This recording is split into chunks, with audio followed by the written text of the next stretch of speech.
The first and the last frames are all that matter. The rest are all interesting filler. U.S. Representative Thomas Massie, Republican from Kentucky, who boasts an impressive 99% Lifetime Freedom Index score and who endorsed Trump for president, posted the following on X the day after the election. The conspiracy did not hesitate to pull out all the stops to attack and destroy Trump.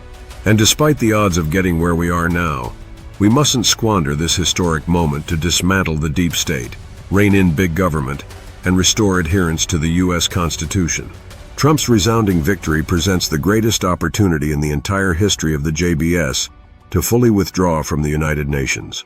We must strike while the iron is hot. Although the John Birch Society does not endorse political candidates, Massie is correct. In 2025, we will massively ramp up our Get US Out of the UN Action Project.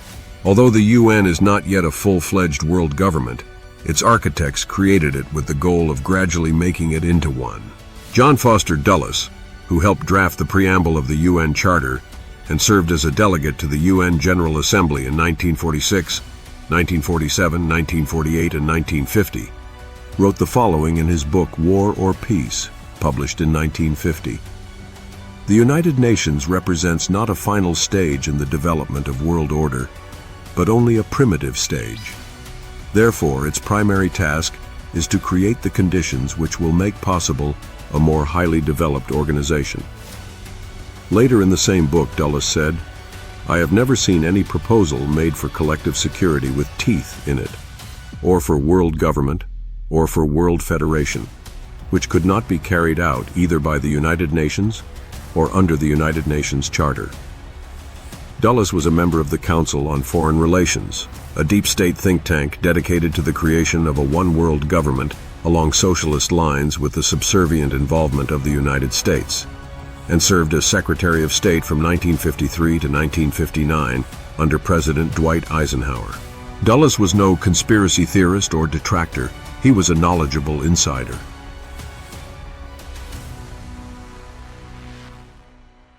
And many more such quotes exist from other high-level insiders, admitting the true role of the UN as a stepping stone to world government.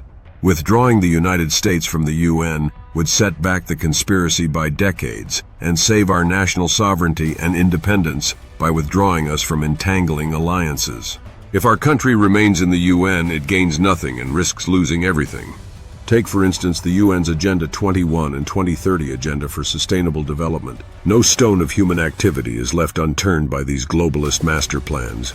According to the book Agenda 21, The Earth Summit Strategy to Save Our Planet, published in 1993, Agenda 21 proposes an array of actions which are intended to be implemented by every person on Earth. The book further elaborates. These are their words, not ours. And should the dream of the UN's founders be realized, that of a UN powerful enough to enforce its will on every nation and person, every nation on the planet, including ours, would lose its ability to control and determine its own domestic affairs, including on the economy, abortion, free speech, and the right to keep and bear arms. Continued membership in the UN means a slow death for freedom at the individual and national level.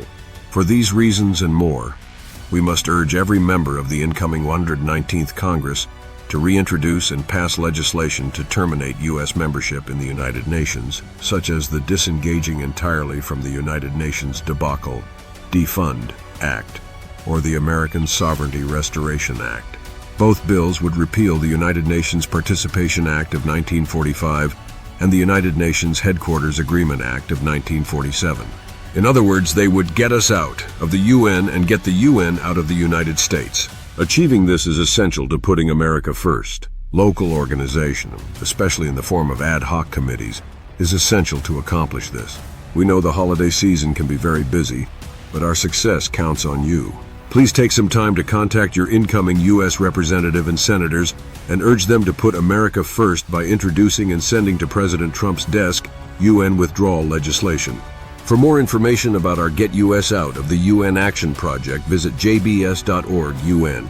After all, what better gift can you give your loved ones and posterity than a free and independent America? Time for endless discussion is over. Choose a project and let's get to work. Brought to you by FirstAmendmentFreePress.org.